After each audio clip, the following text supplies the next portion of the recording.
नमस्कार मित्रांनो, मी उमेश. स्वागत आहे तुमचं मराठी टेक मित्र आपल्या यूट्यूब चॅनलमध्ये. लाडक्या बहिणींसाठी आनंदाची बातमी आहे. कारण मागील 1-2 महिन्याचा लाभ न मिळालेल्या लाडक्या बहिणींसाठी अतिशय आनंददायी आणि दिलासादायक बातमी आहे. कारण ज्यांची ई-के-वाय-सी चुकलेली आहे, अशा लाडक्या बहिणींना मागील 2 हप्त्याचा लाभ मिळालेला नव्हता. आणि याबाबतच्या तक्रारी ही महिला व बालविकास विभागाकडे केलेल्या होत्या. त्यामुळे लाडक्या बहिणींना आता परत ई-के-वाय-सी करण्यासाठी ऑप्शन देण्यात आलेला आहे आणि याच अपडेटची माहिती आज आपण या व्हिडिओमध्ये जाणून घेण्याचा प्रयत्न करणार आहोत.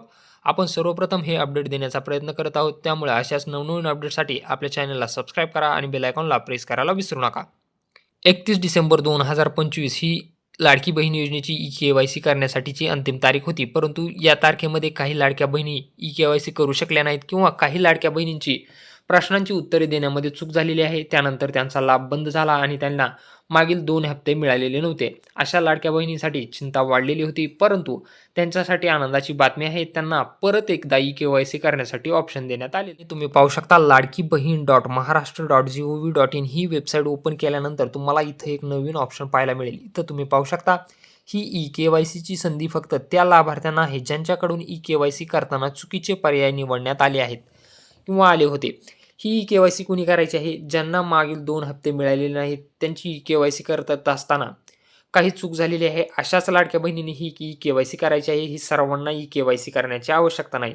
ज्यांना लाभ बंद झालेला आहे, ज्यांचे पर्याय चुकलेले आहेत, त्यांनीच ई-के-वाय-सी करायची आहे. त्यासाठी तुम्हाला इथं क्लिक करायचं आहे.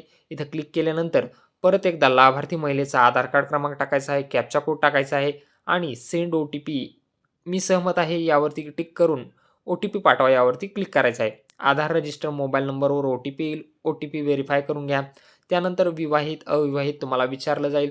तुमच्या पतीचा आधार कार्ड क्रमांक विचारला जाईल. त्याच्यावर एक ओ-टी-पी येईल. तो ओ-टी-पी व्हेरीफाय करून घेतल्यानंतर तुम्हाला परत 2 प्रश्न विचारले जातील. जिथं खूप महिलांनी चुकीची उत्तरं दिलेली आहेत, ते प्रश्न तुम्हाला नीट समजून घ्यायचे आहेत आणि त्याची उत्तरं द्यायची आहेत. शेवटी तुम्हाला अशा प्रकारे 2 प्रश्न विचारले गेलेले आहेत. प्रश्न नीट समजून घ्यायचे आहेत आणि त्याची उत्तरं न गोंधळता तुम्हाला द्यायची आहेत. यामुळेच तुमचा लाभ बंद झालेला आहे. त्यामुळे इथं प्रश्नांची उत्तरं नीट समजून घेऊन तुम्हाला उत्तरं द्यायची आहेत. इथं पहा, माझ्या कुटुंबातील सदस्य नियमित कायम कर्मचारी म्हणून सरकारी विभाग, उपक्रम मंडळ, भारत सरकार किंवा राज्य सरकारच्या स्थानिक संस्थेमध्ये कार्यरत. इथं तुम्हाला नाही सिलेक्ट करायचं आहे. लक्षात घ्या, इथं तुम्हाला नाहीच सिलेक्ट करायचं आहे. त्यानंतर 2 नंबरचा ऑप्शन बी पहा.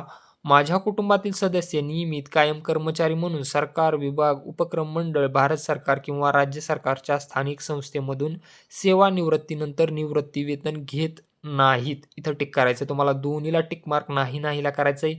या बॉक्सला टिक करायचं आहे आणि शेवटी येऊन तुम्हाला सबमिट करायचं आहे. या ठिकाणी खूप साऱ्या महिलांनी या प्रश्नांची उत्तरं चुकीची दिलेली आहेत. आता नीट लक्ष द्या.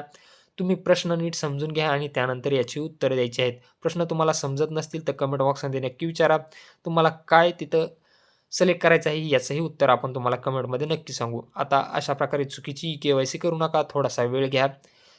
विचारून जर तुम्हाला समजत नसेल तर कोणाला तरी विचारून या प्रश्नाची उत्तरं द्या. ज्यांना समजते त्यांच्याकडून के-वाय-सी करून घ्या, जेणेकरून तुमचा लाभ बंद होणार नाही.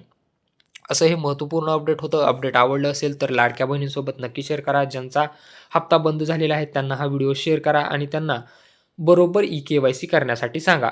आपलं टेलिग्राम तसेच व्हॉट्सअप चॅनलही असून त्याचीही लिंक तुम्हाला डिस्क्रिप्शन बॉक्समध्ये दिली आहे. तेही जॉइन करायला विसरू नका.